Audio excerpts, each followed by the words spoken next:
Sinong makakaisa? Jerflor at Galleries underdog sa torneo na ito. Unahan makapanalo. Pero pag yan nagka-VNs, huwag kalimutan mag-subscribe, tick notification bell para update kayo dito sa ating channel. 2-in-1 ang ating team series ngayon mga ka-VNs dahil dalawang teams sa iisang video ang ating i-feature. Ang bago at nagbabalik na teams. Newest team Galleries High Risers at new-look comebacking Jerflor Defenders. Unahin natin ang team Jerflor. Nagulat tayong lahat ng isa-isang magsialisa ng mga players at coaches ng original Jerflor team. Isang conference pa lang sila sa liga pero tila inayawan na sila ng mga players na kaduda-duda nang magsimula ang Rigodon na naging malaking rason sa atin para isipin at lumutang ang balitang sila ay tuluyan ng madidisband. Well, buti na lang ay hindi ito natuloy at patuloy pa rin ang naturang team sa kanilang preparasyon sa liga. Ngunit compared last conference, mas humina na ang lineup ngayon ng kupunan dahil di may kakaila na key players ang nawala sa kanila noon. Ngayon, binubuo ang team ng mga players na halos di natin kilala o matagal nang nawala sa volleyball scene. Sa kanilang social media account, nag-aanunsyo na sila ng mga players sa kanilang lineup na halos bagong look talaga. Narito sina spikers Mary Angeli Jinko, Katrina Raceris, Shang Berte, Menchi Tubiera, Jonah Rosal, opposite spikers Bien Wanilio, Danica Hendrauli, setter Lara Clavano at liberos Vima Condana at Pia Sarmiento. Meron pa siguro yan na mga i-anunsyo sa mga susunod na araw. Actually, si Sarmiento lang halos ang natira mula sa original lineup nila na ngayon magsisilbi ng team captain ng team.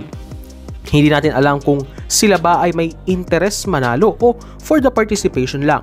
Dahil real talk, tila may hirapan ang mga ito kontra sa mga well-established and formed teams ng liga.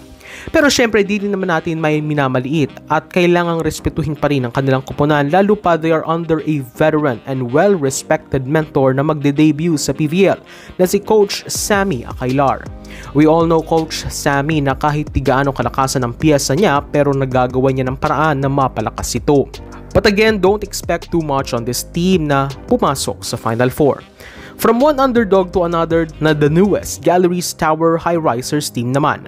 Tulad ng Jerflor, isa rin ito sa mga team na tinitignan ng mga fans na medyo dehado this conference. Una dahil newly formed pa lang sila na halos ilang buwan lamang ang ensayo at sasabak na agad sa bakbakan.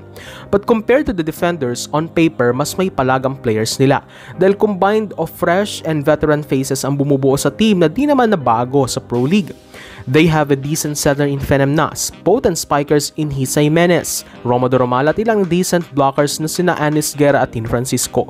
Pati libero at depensa may ibubuga rin sila in Julia Angeles at Cardi Hernandez. So kumbaga solid din naman ang team na pero hindi siguro aabot sa mga top caliber teams. Ngayon magiging malaking hamon sa Jerflor at Galleries ang makipagsabayan para sa Final Four spot. Pero siguro ang pinakamagandang tanong rito, sino ba sa kanila ang makakapanalo at hindi uuwing winless? Dahil honestly, isa sa kanila ang posibleng umuwing winless matapos ang torneo na ito. Kayo mga ka-V-Heads, saan sa tingin nyo aabot ang dalawang teams na ito? At kung sila na ay magtapatan sa isa't isa sa eliminations, sino sa kanila ang sa palagay nyo mananaig? Comment down below. Siguradong ka-V-Heads, for support this channel, please don't forget to subscribe, click the notification bell to update on the coming videos.